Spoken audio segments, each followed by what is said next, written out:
Mambo vipi mwanafamilia wa A Digital? Sasa tuko karibu na saa 24 kabla ya saa ya siku ya ukomo iliyowekwa na Rais wa Marekani Donald Trump kwa Irani kufungua tena mlango bahari wa Hormuz, mojawapo ya njia za usafirishaji wa mafuta zenye shughuli nyingi zaidi duniani. Trump kupitia jukwaa lake la Truth Social alichapisha chapisho ambalo alisema Marekani itaangamiza mitambo ya umeme ya Irani ikiwa Irani haitafungua tena njia ya meli kupita baharini bila masharti. Na Trump alichapisha ujumbe huo, ilikuwa ni majira ya saa 5 na dakika 44 kwa saa za Mashariki ya Kati, Machi 21. Hivyo ina maana kwamba Irani hadi saa 5 na dakika 44 Machi 23, ambayo kwa saa za Tehran itakuwa ni Machi 24 saa 9 na dakika 14, wanatakiwa kuwa wameufungua mlango wa bahari. Na tangu wakati huo Tehran imesema italenga maeneo ya mafuta ambayo yanahusishwa na Marekani katika eneo la Ghuba, huku ingawa imeshambuliwa tayari. Na wakati huo huo, Wizara ya Mambo ya Nje ya Marekani imetoa tahadhari mpya kwa Marekani kote ulimwenguni kutokana na mvutano ambao unaendelea pale Mashariki ya Kati. Akiandika kwenye mtandao wa X, idara hiyo imewataka wa Marekani ulimwenguni kote na haswa Mashariki ya Kati kuwa waangalifu zaidi. Kufungwa kwa anga za mara kwa mara kunaweza kusababisha usumbufu wa usafiri, vituo vya kidiplomasia vya Marekani ikiwa ni pamoja na nje ya Mashariki ya Kati ambavyo vimelengwa. Taarifa hiyo inasema, lakini inaongeza zaidi kwa kusema makundi yanayounga mkono Irani yanaweza pia kulenga maslahi mengine ya Marekani nje ya nchi au maeneo ambayo yanahusiana na Marekani na au wa Marekani kote ulimwenguni. Na kwa upande mwingine, rais wa Irani yeye amesema vitisho ambavyo wanavitoa Marekani dhidi yao vinaimarisha umoja wao. Rais wa Irani Masoud Pezeshkian amesema kwamba vitisho vya Marekani dhidi ya Irani vinaonyesha kukata tamaa. Aliandika hayo kupitia mtandao wa X zamani Twitter. Aliandika kwamba dhana ya kujidanganya kutaka kuiondoa Irani kutoka kwenye ramani inaonyesha kukata tamaa dhidi ya mapenzi ya taifa linalotengeneza historia.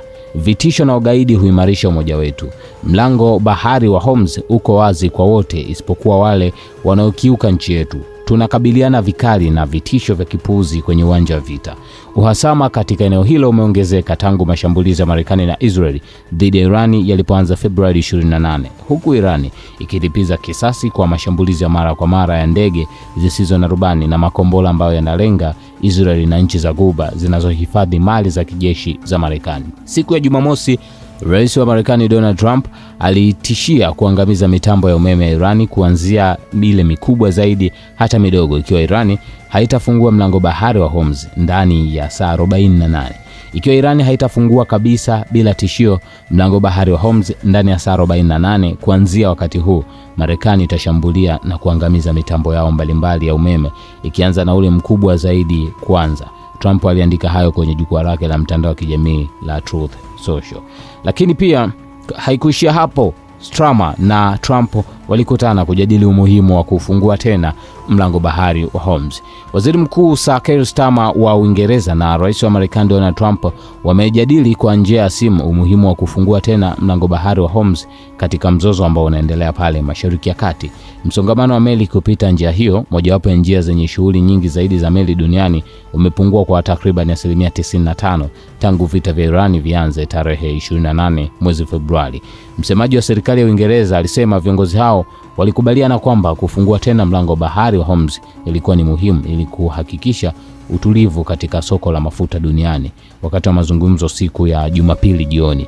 Na haya yanajiri huko Sakela akitarajiwa kuongoza mkutano wa baraza la mawaziri ambao utahudhuriwa na gavana wa Benki Kuu ya Uingereza Andrew Bailey siku ya Jumatatu kujadili athari za vita hivyo kwa gharama ya maisha. Msemaji wa Uingereza alisema Sarkel na Trump wamekubaliana kuzungumza tena hivi karibuni. Irani imefanikiwa kufunga mlango bahari huo tangu Marekani na Israeli walipoishambulia nchi hiyo mwezi Februari, na takriban 20% ya mafuta na gesi asilia duniani kwa kawaida kupitia njia hiyo, na bei za mafuta duniani zimepanda kutokana na vita, huku mafuta ghafi yakipanda kwa hadi 45% kwa pipa, ambapo ni sawa na dola 106 hivi sasa. It's a boy King Kali, mnyama mkali, na hii ni A Digital. Endelea kutufuatilia kwa ukubwa kabisa.